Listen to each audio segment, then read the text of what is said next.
Yes, student. Today we will start journal equation of a line. 10th class में कर चुके हैं. इसमें लिखा हुआ है in earlier classes we have studied general equation of first degree in two variable ax plus B Y plus C equal to zero, जो third chapter था linear equation in two variable. इस टाइप की equation होती थी उसमें where A B C are real constant and A and B are not simultaneously zero नहीं होनी चाहिए, मतलब नॉट जीरो साइमल्टेनियसली, मतलब दोनों जीरो बन जाएंगे फिर तो ये इक्वेशन ही खत्म हो जाएगी ना. तो ये general equation of straight line थी कि ऊपर जितने भी हमने क्वेश्चन किए हैं इनके जितने भी आंसर आए हैं वो सारे इस फॉर्म में आए हैं. अगर उसको सिंप्लीफाई करें तो सारे के सारे इस फॉर्म में आंसर आते हैं. ऊपर जितनी 10.2 एक्सरसाइज में हमने जो भी सिंप्लीफाई किए हैं, ठीक है.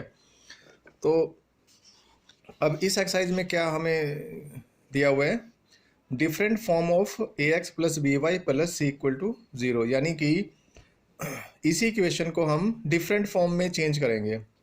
एक तो हमने की थी स्लोप इंटरसेप्ट फॉर्म, एक की थी इंटरसेप्ट फॉर्म और एक की थी हमने नॉर्मल फॉर्म. तो इस एक सिंगल इक्वेशन को हम क्या करेंगे, तीनों फॉर्म में चेंज करेंगे. किसमें किसमें, slope intercept form, slope intercept form, intercept form और नॉर्मल फॉर्म, इन तीनों में कन्वर्ट करेंगे. देखो कैसे करना है. सबसे पहले इसको स्लोप इंटरसेप्ट फॉर्म में चेंज करेंगे. स्लोप इंटरसेप्ट फॉर्म यही थी y equal to M x plus C. M क्या था यहाँ पे स्लोप और सी क्या था intercept on Y axis. Y axis पे कोई भी लाइन कितना कट करती है. तो स्लोप इंटरसेप्ट फॉर्म में if B not equal to zero, B zero नहीं होना चाहिए यहाँ पे, तभी ये कन्वर्ट हो सकता है, क्योंकि तब तो वाई खत्म हो जाएगा ना बिल्कुल ही. तो ए एक्स ये इस तरह है, तो हमने इसको इस फॉर्म में कन्वर्ट कर देना है. क्या करना है, वाई को तो इधर ही रहने देना है लेफ्ट हैंड साइड पे, बाकी इन दोनों को राइट हैंड साइड पे ले जाना है. तो जैसे ए है, ए एक्स इधर आएगा तो माइनस ए एक्स बनेगा, और ये प्लस सी है तो इधर आके माइनस सी बनेगा, और जो साथ में फिर वाई के साथ जो बी था वो इधर आके क्या होगा, डिवाइड हो जाएगा. अब ध्यान से देखना, इसको जब इसके साथ कंपेयर करोगे तो वाई तो एज इट इज आ गया, एक्स एज इट इज आ गया, तो एम यहाँ पे एम जो स्लोप है वो कितनी आ रही है, माइनस ए बाई बी, और सी जो वाई इंटरसेप्ट था कितना आ रहा है, माइनस सी बाई बी. यानी कि हम डायरेक्ट इससे स्लोप और वाई इंटरसेप्ट फाइंड आउट कर सकते हैं, ठीक है. तो we know that equation 1 is the slope intercept of the equation whose slope is minus a by b and y intercept is minus c by b.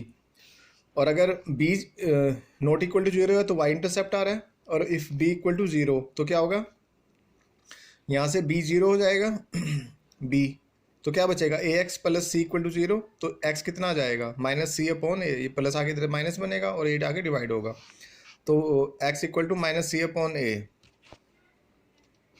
तो ये कह रहा है which is a vertical line which slope is undefined, and क्योंकि वो 90 angle बनाएगी ना, and x intercept is minus c by a. ये वर्टिकल लाइन का मतलब क्या है, जो x equal to minus C upon a बोल रहे हैं वो इस तरह से बोल रहा है, माइनस है तो इधर ही आएगा यहाँ पे ऐसे, यानी कि ये लाइन है हमारी माइनस सी अपॉन ए इस तरह से. ये इंटरसेप्ट जो ये ओरिजिन है, अगर ये x एक्सिस और ये y एक्सिस, तो अगर इसको ओरिजिन लें तो ये जो इंटरसेप्ट आया है ये x equal to minus C upon ये चीज़ बोल रहा है वो, ठीक है. क्लियर हो गया. एक एग्जांपल से समझाता हूँ मैं. जैसे सपोज करो 2x plus 3y equal to 7 है, तो मेरे को इसमें स्लोप इंटरसेप्ट फॉर्म में कन्वर्ट करना है y equal to M x plus c. तो साफ सी बात है y पहले मुझे लेफ्ट में रखना पड़ेगा, तो मैं इसको 3y को यहीं रखता हूँ और 2x को उधर ले जाएंगे तो माइनस, और ये प्लस 7 तो एज इट इज़ था. 2x पहले रखना है ना, mx पहले है. अब y यहाँ पे कोफिशिएंट 1 है तो यहाँ भी 1 करना पड़ेगा, तो 3 जाके उधर क्या होगा डिवाइड, तो 2/3x प्लस 7/3. तो m के साथ क्या आ रहा है, वो x के साथ क्या आ रहा है m, तो यहाँ x के साथ क्या आ रहा है माइनस 2/3, तो स्लोप कितनी आ गई माइनस 2/3, और c कितना है 7/3, यानी कि डायरेक्ट हमारे पास स्लोप और y इंटरसेप्ट आ गया. क्लियर. इसके बाद है इंटरसेप्ट फॉर्म. इंटरसेप्ट फॉर्म क्या होती थी, x upon A plus Y upon B equal to 1. ये x पे इंटरसेप्ट था और ये y पे इंटरसेप्ट था. तो इसमें क्या कंडीशन है, c not equal to zero, c zero नहीं होगा, क्योंकि नहीं तो फिर ये ओरिजिन से पास करेगी, इंटरसेप्ट बनेगा ही नहीं. पता ही होगा ये चीज़ कि जिसमें कॉन्स्टेंट जीरो होता है वो हमेशा ओरिजिन से पास करके जाती है लाइन, यहाँ से इंटरसेप्ट बनेगा ही नहीं इस पर, क्योंकि इंटरसेप्ट तो इन पे ऊपर बनता है ना. तो जब भी इंटरसेप्ट फॉर्म होगी, स्लोप इंटरसेप्ट फॉर्म होगी, तो सी नॉट इक्वल टू जीरो होगा. तो हम इसको कैसे लिख सकते हैं, इससे कंपेयर करना है. इसको पहले इक्वल टू इधर ही बना के दिखाता हूँ मैं. A x plus B Y plus C equal to zero. तो इस फॉर्म में बनाना है मुझे, x upon A Y upon B equal to one. तो a x plus B y equal to minus c. अब इधर प्लस वन चाहिए, तो ये माइनस सी इधर आके डिवाइड होगा, तो इधर वन बनेगा। फिर हमें एक्स के साथ यहाँ कोई नंबर नहीं चाहिए, तो ये क्या बनेगा, ये आके डिवाइड होगा, ये बनेगा minus C upon A Y upon minus C upon B equal to one. तो एक्स इंटरसेप्ट ए यानी कि एक्स इंटरसेप्ट कितना हो गया, माइनस सी अपॉन ए। ऊपर वाले में भी यही आया था माइनस सी अपॉन ए, जो हमने यहाँ पे किया था। और वाई इंटरसेप्ट क्या आ गया, माइनस सी अपॉन बी। ये वाई इंटरसेप्ट यानी कि डायरेक्ट हमने एक्स इंटरसेप्ट और वाई इंटरसेप्ट फाइंड आउट कर लिए। ठीक है, तो ये आ गया होगा समझ में सारा, ये कैसे आ रहा है, इससे कंपेयर करके ये इंटरसेप्ट आ गया इसमें। ठीक है, और ये बता चुका हूँ मैं, अगर सी जीरो होगा तो ये इस फॉर्म में आ जाएगा, और जब कांस्टेंट जीरो होता है तो हमेशा लाइन कहाँ से पास करती है, ओरिजिन से। नॉर्मल फॉर्म में इसमें थोड़ा सा समझ लेना। इससे पहले मैं एक 10th की कंडीशन याद कराता हूँ, a1 upon a2 b1 upon b2 equal to c1 upon c2। ये कंडीशन कब होती है, जब लाइन क्या होती थी, पैरेलल, मतलब कि सॉरी, लाइन क्या करती थी, कोइंसाइड्स करती थी। ठीक है, कोइंसाइड्स मतलब एक दूसरे के ऊपर आ रही है, मतलब कि जो पहले वाला ग्राफ बन रहा है वही उसका ग्राफ बन रहा है, यानी कि दोनों इक्वेशन सेम थी। ठीक है, ये रेशो सेम आए या सेम टू सेम वेरिएबल आ जाए। जैसे सपोज करो कोई इक्वेशन है 2x plus 5y equal to 6, और एक इक्वेशन है 6x plus 15y equal to 18। तो इनके कोफिशिएंट को डिवाइड करो, 2/6, 5/15 और 6/18। सबका आंसर कितना आ रहा है, 1/3 नहीं आ रहा, 2 3 जा 5 3 जा 6 3 जा, सबका आंसर सेम आ रहा है। तो इनका ग्राफ कैसे बनेगा, ऐसे बनेगा, कोइंसाइड मतलब दोनों इक्वेशन सेम है। तो हम ये कंडीशन लिख सकते हैं इसमें, कौन सी, ये तीनों के जो कोफिशिएंट हैं उनको अपॉन में करके लिख सकते हैं, यानी कि प्रोपोर्शनल हो जाते हैं। ये ध्यान रखना इसका। इसमें भी वही किया है। नॉर्मल फॉर्म हमारी क्या थी, X cos omega plus Y sine omega equal to small P, जो परपेंडिकुलर डिस्टेंस था ओरिजिन से उसका, with the normal form of the line represented by the equation A x plus B Y plus C equal to zero. कैसे इसको compare करेंगे इसके साथ, इसमें इक्वल टू पी है और यहाँ पर एक्स कोस ओमेगा, तो हमने a x plus B y equal to minus c लिख दिया, यानी कि पी और यहाँ पर माइनस सी। तो ये दोनों सेम इक्वेशन हो गई। जो ये नॉर्मल फॉर्म थी ये नॉर्मल फॉर्म में बन गई हमारे पास इक्वेशन। तो नॉर्मल फॉर्म में बन गई तो कौन सी कंडीशन आई, दोनों इक्वेशन सेम है। जैसे यहाँ पर ये दोनों प्रोपोर्शनल आ रही थी या दोनों सेम टू सेम है, तो इनका ग्राफ भी सेम बनेगा।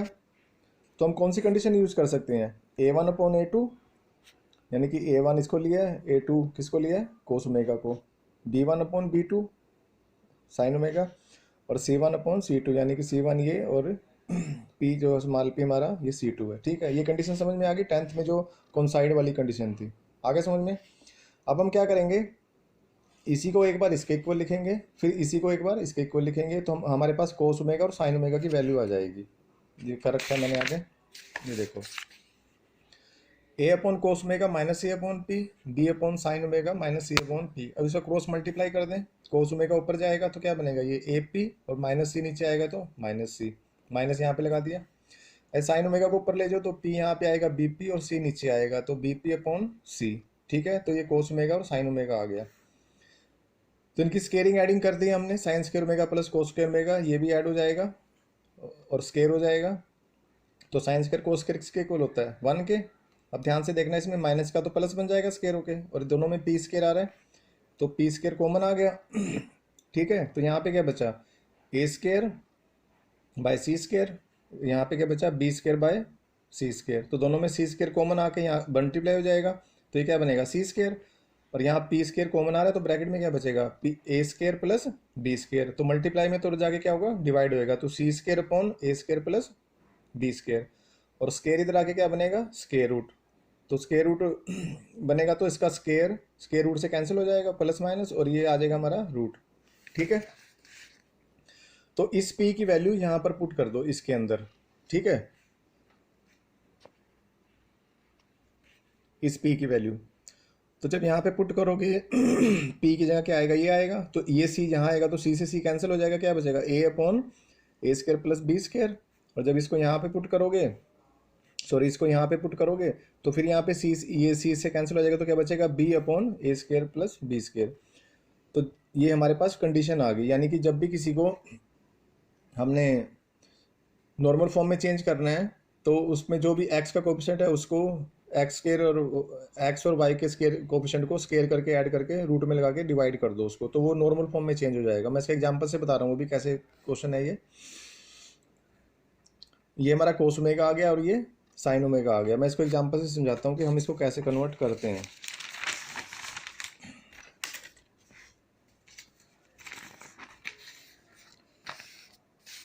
जैसे सपोज करो ये एग्जांपल दिया हुआ है उन्होंने, मैं इसी को करके दिखा रहा हूँ, इसी को नॉर्मल फॉर्म में कैसे चेंज करना है। ठीक है, साथ वाले पेज पे दिया हुआ example, √3 plus Y minus 8 equal to 0। ठीक है, तो इसका क्या मतलब है इस फार्मूले का कि इसको नॉर्मल फॉर्म में जब चेंज करना है, एक्स का कोफिशिएंट कितना है ये और वाई का कोफिशिएंट 1 है, तो हमें क्या फाइंड आउट करना है, √3 अपॉन √3 का स्क्वायर प्लस 1 का स्क्वायर और इसका रूट, इससे डिवाइड कर दो और यहाँ भी इसी से डिवाइड कर दो इसको, √3 का स्क्वायर प्लस 1 का square Y minus 8 equal to 0। ठीक है, तो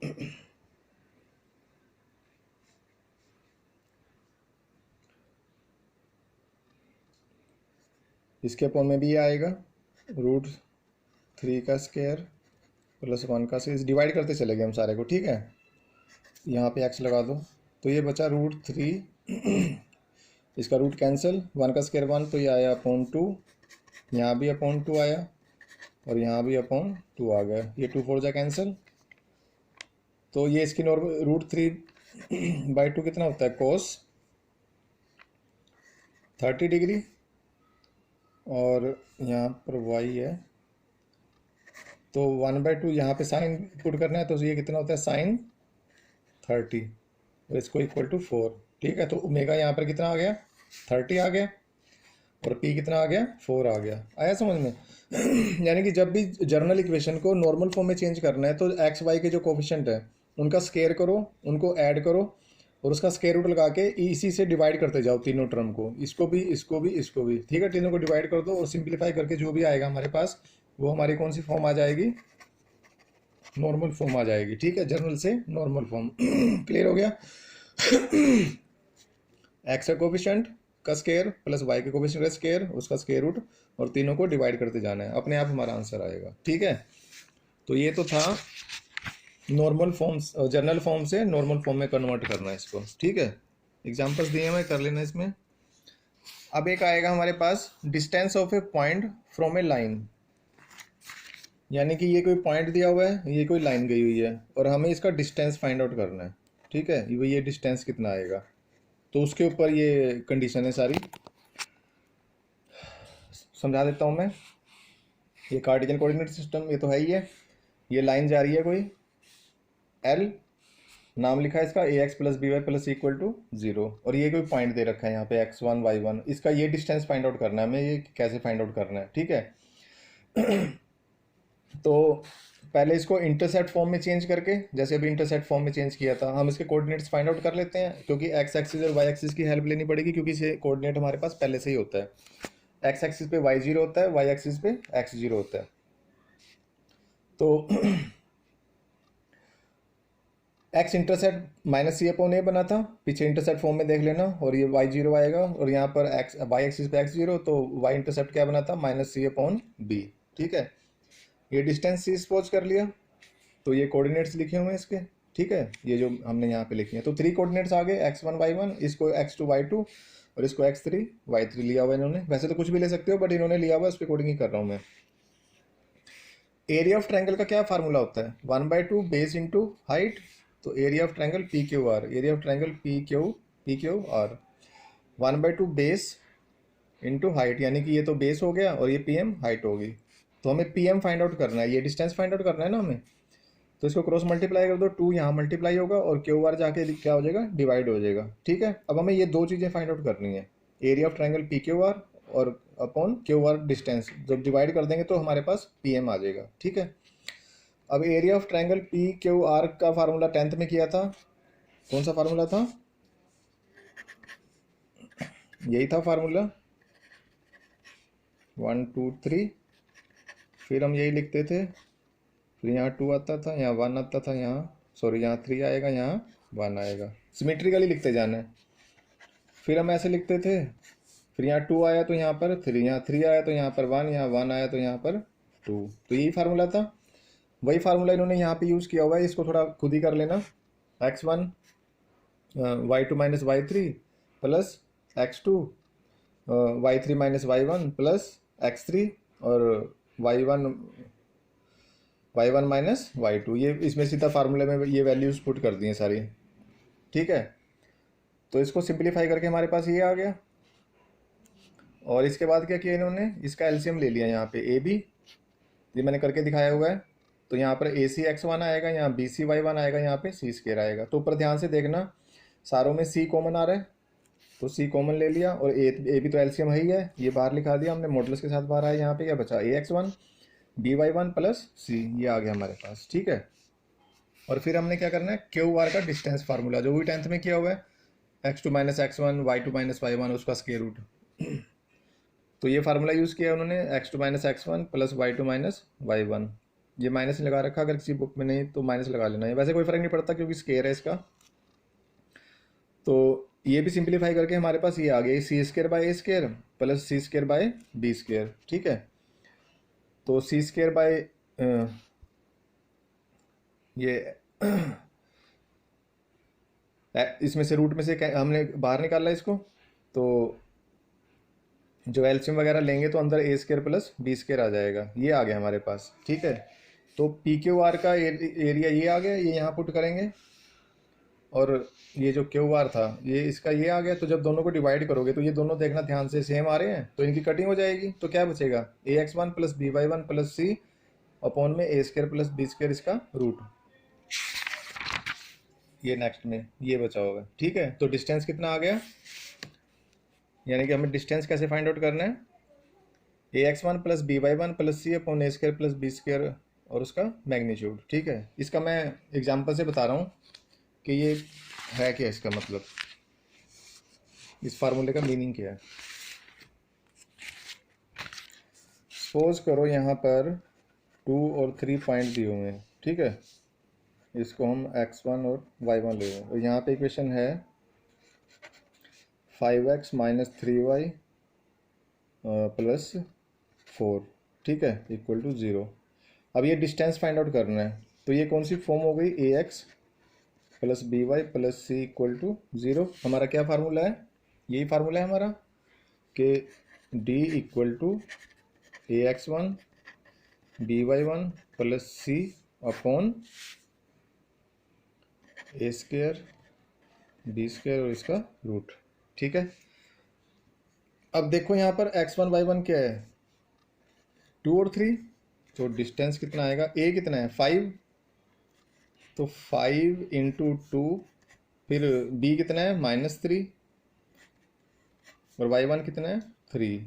ठीक है, और c कितना है 4। c को ध्यान रखना, इधर राइट लेफ्ट हैंड साइड पे काउंट करना है 0 से इधर, तो ये आया 4 और अपॉन फिर वही ए स्क्वायर यानी कि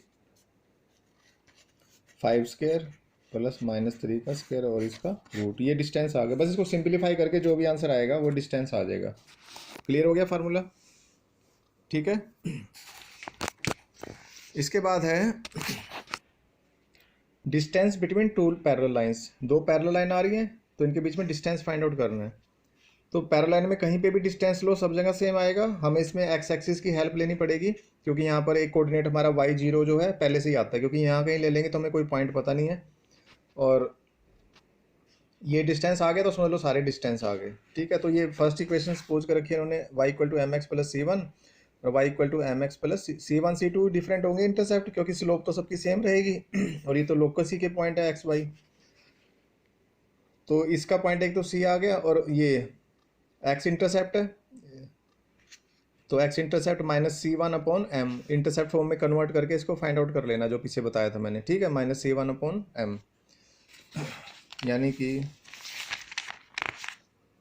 ये है ना इक्वेशन एम एक्स प्लस सी वन। तो इंटरसेप्ट फॉर्म क्या थी, X upon A Y upon B equal to one. तो ये हमारे पास आ गया एम एक्स, वाई उधर जाके माइनस का बनेगा और सी इधर आके माइनस सी वन। तो सी वन जब डिवाइड होगा तो minus C one, Y upon minus C one equal to one. तो एम आके इधर डिवाइड होगा तो माइनस सी अपॉन एम, और वाई माइनस माइनस प्लस हो जाएगा तो ये आएगा सी वन इक्वल टू वन। तो ये हमारे पास स्लोप आ गई माइनस सी वन अपॉन एम। तो ये लिखी हुई है, स्लोप कह रहा हूँ सॉरी, जो एक्स इंटरसेप्ट आया है, ठीक है, माइनस सी one upon m x intercept आया और वाई तो जीरो था ही, तो ये हमारे पास पॉइंट आ गया, ठीक है। और ये हमारे पास इक्वेशन आ गई, जो भी पीछे ये वाला फार्मूला, इसको मैं इस पे करके बता रहा हूँ।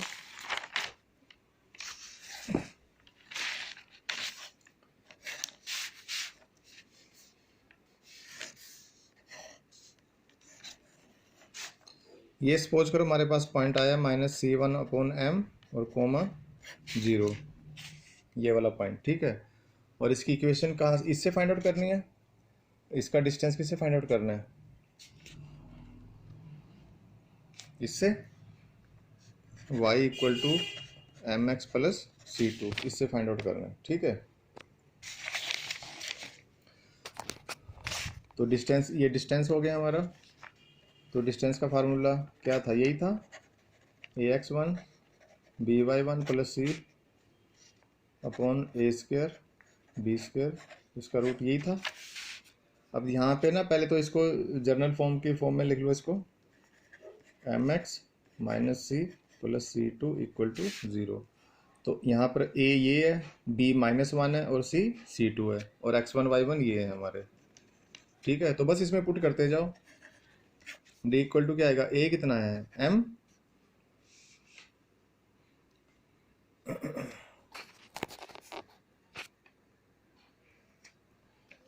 ए हमारे पास है एम इंटू एक्स वन कितना है माइनस सी वन अपॉन एम, ठीक है,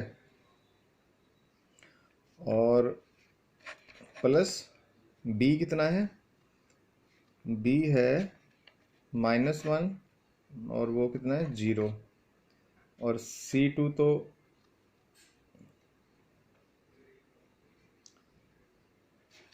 सी टू हमारा एज इट इज आएगा अपॉन, ये क्या था हमारा एम स्क्वायर और प्लस माइनस वन का स्क्वायर और इसका रूट, ये आ गया हमारे पास। तो डिस्टेंस क्या बनेगा, ये सी से ये तो कैंसिल, तो यह है माइनस सी वन और ये जीरो बन गया सारा, और ये आया प्लस सी टू अपॉन में क्या बना, वन का स्क्वायर में प्लस वन पहले लिख ले रहा हूँ और वन प्लस एम स्क्वायर। तो इसमें माइनस कॉमन ले लें, तो ब्रैकेट में क्या बचेगा, सी वन माइनस सी two upon one plus m square. तो ये माइनस क्या बनेगा, मोड एब्सोल्यूट वैल्यू है तो ये प्लस बन जाएगा, तो हमारा आएगा सी वन माइनस सी two upon one plus m two square, ये वाला फार्मूला, ठीक है। इसको अपने अकॉर्डिंग सिंप्लीफाई कर लेना। तो ये हमारे पास फार्मूला है किसका, जब टू पैरेलल लाइन के बीच में डिस्टेंस फाइंड आउट करना है, तो उनके दोनों इंटरसेप्ट को माइनस करके और उसके वन प्लस स्लोप तो सेम होगी दोनों की, स्केयर स्लोप को स्केयर करके वन में प्लस करके रूट करके डिवाइड कर दो, ठीक है। और ये दे रखा है, जैसे ये तो स्लोप इंटरसेप्ट फॉर्म थी, अगर इनकी जगह हमारे पास जर्नल इक्वेशन आ जाए तो यही फार्मूला कैसे बनेगा, वो कह रहा है ऐसे बनेगा फार्मूला, ठीक है। उसी तरह से यहाँ ये वैल्यू फाइंड आउट कर लेना इसका एक्स इंटरसेप्ट फॉर्म, इसकी हेल्प से, ठीक है। तो सेम प्रोसेस से ये फार्मूला बनेगा हमारा D equal to C one minus C two upon A square plus B square, इसका रूट, कब, जब हम इन दोनों इक्वेशन की जगह कौन सी इक्वेशन ले लेंगे, ये वाली दोनों,